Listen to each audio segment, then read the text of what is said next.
Aditya smart classes में आप लोग का स्वागत है।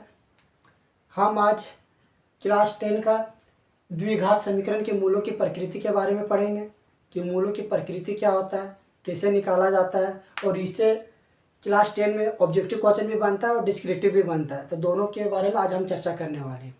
तो सबसे पहले हम जानते हैं कि मूलों की प्रकृति क्या है। तो मूलों की प्रकृति क्या है, तो कहने का मतलब है कि अगर हम द्विघात समीकरण का बात करें तो द्विघात समीकरण का जो यहाँ इक्वेशन दिया है तो उसका व्यापक रूप जो होता है वो होता है ax² plus bx plus c बराबर 0। ये हो गया द्विघात समीकरण का व्यापक रूप। अब इसमें देखिए x² का जो कोफिशिएंट है वो मेरा a है, x का कोफिशिएंट है वो b है और ये c है। तो जब a b c अगर ये हम निकाल लेते हैं तो यहाँ से हम निकालेंगे d बराबर, और d बराबर होता है b² माइनस 4ac।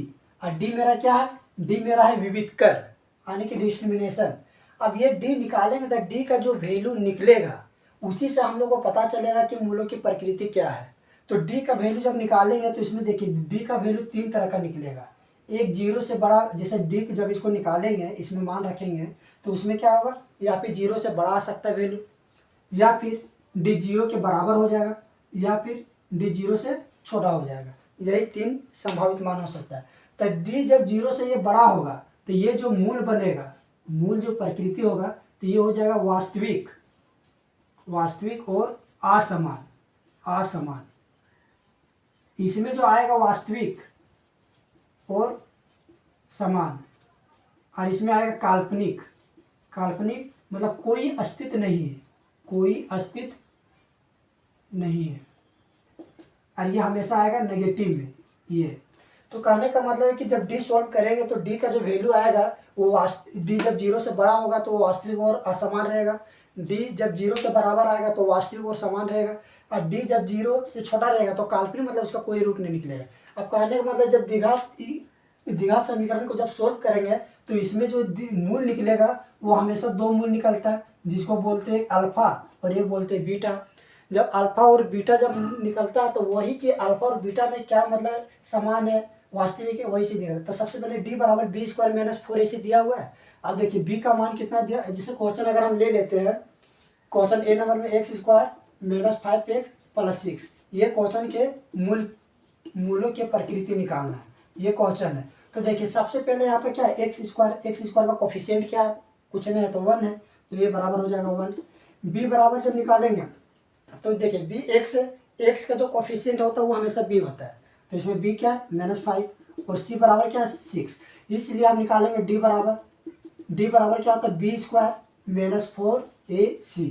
अब देखिए b का मान क्या है -5, तो कितना हो जाएगा -5 का स्क्वायर माइनस 4, और a का मान कितना 1, और c का मान हो गया 6। अब देखिए 5 का स्क्वायर 25, अब माइनस 6 4 जा 24 1 जा 24।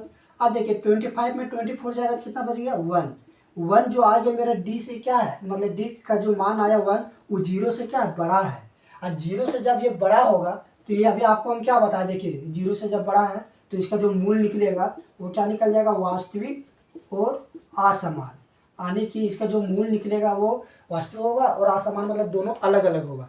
तो इसी तरह से ये हो गया पहला क्वेश्चन।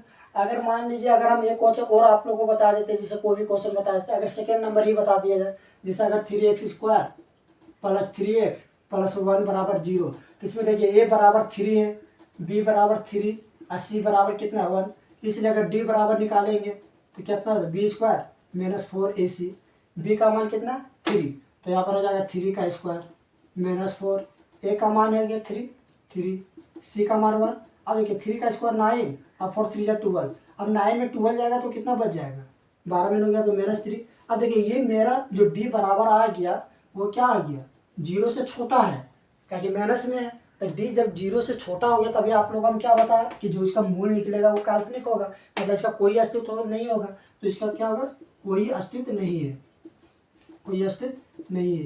तो कभी कभी एग्जाम में ऑब्जेक्टिव में आप लोग का क्या होगा, मूलों की प्रकृति निकालने दे देगा ऑप्शन में। जैसे अगर मान लीजिए कि यही क्वेश्चन का अगर बात करें कि अगर 3x² प्लस 3x प्लस 1 बराबर 0 के मूल क्या होंगे, क्वेश्चन में दे दिया जाएगा वास्तविक और असमान, दूसरा ऑप्शन में वास्तविक और समान, तीसरा नंबर में काल्पनिक, चौथा नंबर में नन ऑफ दीज, तो आपका हो जाएगा काल्पनिक। इसी तरह से आप लोग को 2 क्वेश्चन हम बता दिए। इसी तरह C D E F G, ये चारों क्वेश्चन आप लोग अच्छे से डी का मान निकाल लीजिएगा, मूलों की प्रकृति, और बताइएगा कि क्या है, और ये आप लोग कमेंट बॉक्स में लिख दीजिएगा, बता दीजिएगा कि इसका डी का मान क्या निकलेगा। इसी के साथ अब बाकी आप लोग को ये वीडियो पसंद आया होगा, और साथ में आप लोग चैनल को सब्सक्राइब कीजिए, शेयर कीजिए, ताकि नेक्स्ट वीडियो भी जो भी डालेंगे वो सबसे पहले आप लोग तक पहुँचे। शुक्रिया।